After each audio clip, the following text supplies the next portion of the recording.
Adam Rishon həmin o almaq istəyidir ki, hansı ki, yaradan yaradıb və bu almaq istəyi 600 min hissələrə bölünüb. 600 min hissə ruha bölünüb. 600 min ruha. Və belə olan halda mən elə bir hala gələndə ki, bu vəziyyətləri islah etmək istəyirəm.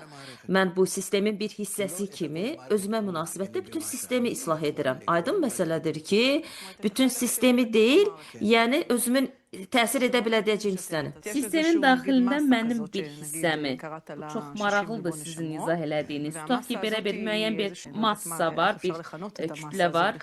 Hətta bilmirəm necə adlandırım bunu və ümumiyyətlə mənim bu massa ilə, bu kütlə ilə əlaqəm nədir, necədir? Bəli, bu həmin 600 min ruhun hissələrini və onun əlavə hissələri kimi mən də bu sistemin bir hissəsiyəm. Yəni onun hər hansı bir hissəciyi. Bəli, mən əgər islah etmək istəyirəmsə, özümü həmin bu islah olunmuş sistemə münasibətdə islah edirəm. Yəni, mən nə dərəcədə özümü islah edirəmsə, söhbət burada, məsələn, həyatdan bir misal göstərmək olar burada. Bəzən biz, məsələn, kiçik körpə uşaq haqqında danışırıq. Deyək ki, o indi uşaq bağçasına gedir və deyirsən ki, sən heç kimlə dalaşma və s. Amma sən ona deyirsən ki, sən özünü yaxşı aparsan, hamı sənə qarşı yaxşı olacaq.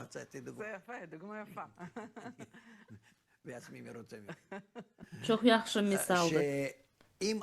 Bəli, bəli. Baxın, əgər biz hamıya, bütün ruhların cəminə, bütün bəşəriyyətə belə münasibət bəsləsək, o zaman biz aşkar edirik ki, bizdən başqa hamı islah olunmuş formadadır. Yəni, hamı artıq islah olunub, yalnız mən özümü islah etməliyəm. Və mən özümü islah etdikcə, mən də, necə deyərək, mənim gözümdə hamı islah olunur.